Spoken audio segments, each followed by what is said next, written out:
More on the election now. President Trump is encouraging voters to change their vote if they've already cast a ballot for Joe Biden. The president tweeted this week that the idea of changing one's vote is, quote, strongly trending on Google since immediately after the second debate, can I change my vote?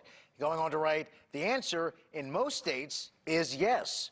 Go do it. Again, the president saying, hey, go do it. Change your vote if you want to switch it.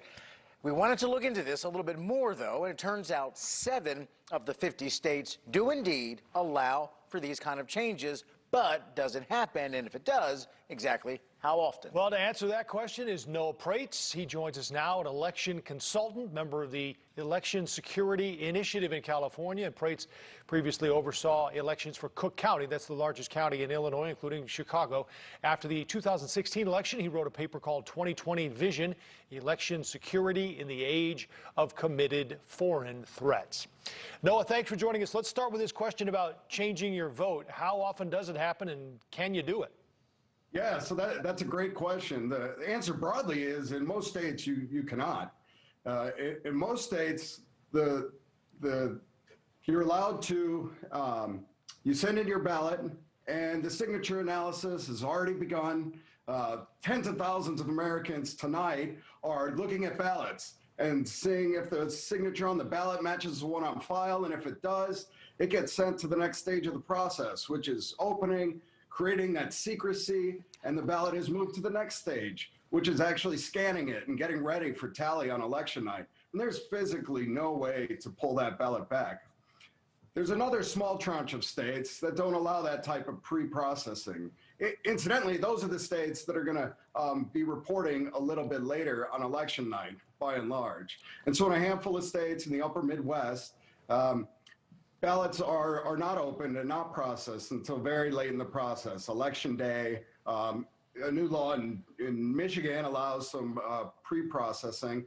And in those states, there is a process to step in and to pull your ballot back and issue a new one. It's not easy. More often than not, it requires going into the office, physically filling out a form, and getting a new ballot. And the extent to which it happens depends a lot on the dynamics of an election. So picture the primary this last fall as Democratic candidates were dropping out.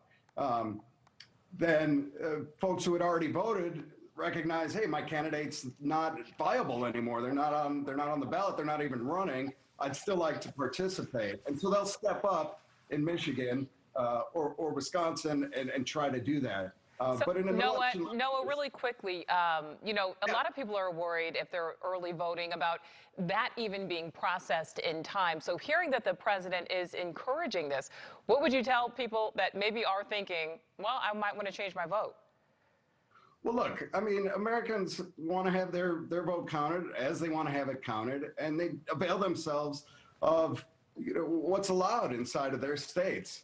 And so to the extent that they've changed their mind and state law allows it, it makes some sense. The problem is in most states, it's not allowed. So when you step up to, you go to an early voting site or to a precinct on election day, and you've already turned in a mail ballot, you know, you'll be pushed down a path where you may be allowed to cast a provisional ballot, but it won't count. That'll slow things down.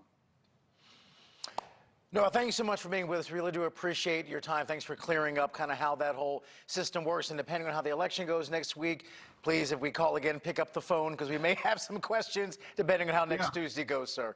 Thank you so much. That'd be great. Thank you.